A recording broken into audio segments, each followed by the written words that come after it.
This is the toughest rowing race in the world.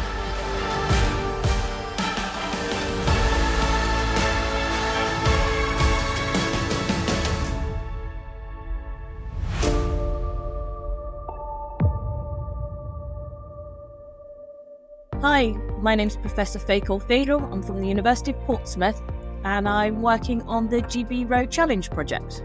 The GB Row Challenge project is a citizen science project where rowers row the entirety of the UK coastline, around 2,000 miles in total. The row can take anything between 35 days up to 45 days, depending on who's in the boat, how fast they're rowing. You are fighting the tide, the weather, navigating around other ships if you're, in the south coast.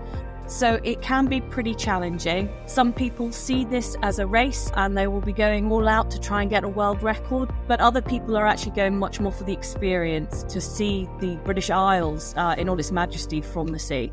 The GB Row Challenge group had decided that because they were doing this amazing feat and rowing around the UK, they also wanted to introduce science into what they were doing. They wanted to protect the marine environment that they were rowing in. So they reached out to us at the university and collaboratively came up with a set of science that we were very interested in. One is microplastics, understanding their movements in areas. It's in its infancy.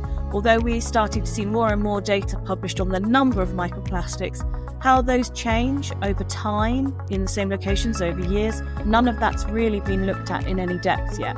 So that's one aspect we're really looking at. Another is underwater sound, captured by a hydrophone, so an underwater microphone in the rudder of the boat. It works as both a way to look for biodiversity for different species and also an indicator of pollution. Noise pollution underwater, it is a real problem in many of our coastal areas. So understanding how that compares to where we find the different species can tell us a lot more about the impacts that we're seeing. The other is biodiversity using environmental DNA. So if a dolphin swam past 5 minutes ago, you wouldn't necessarily know that a dolphin had been there because they weren't there when you were there. Using environmental DNA, we can capture all of the DNA that's been within an area of that water body relatively well for sort of about 12 to 24 hours. And this gives us a much larger data set to work on. And of course, the more we know about our diversity in the water, the more we know about the marine health of that area.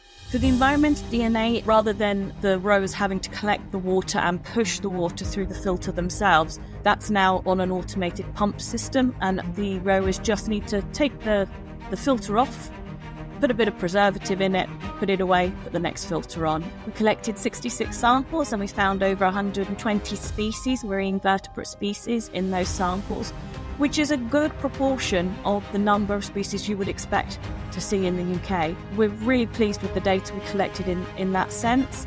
But by linking that data with the data from the previous year, we also have a really good geographical context around the different species.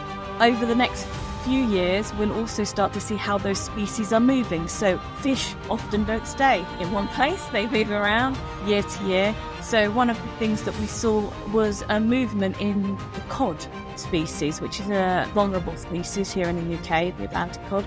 What I'm really hoping for to see over the next few years is going to be places where we have restoration projects in place, places where they're looking at planting new seaweed or seagrasses, reforesting with kelp, etc., how those races have changed. So if we start to see a much greater set of biodiversity there, then we can really say that those ideas have worked.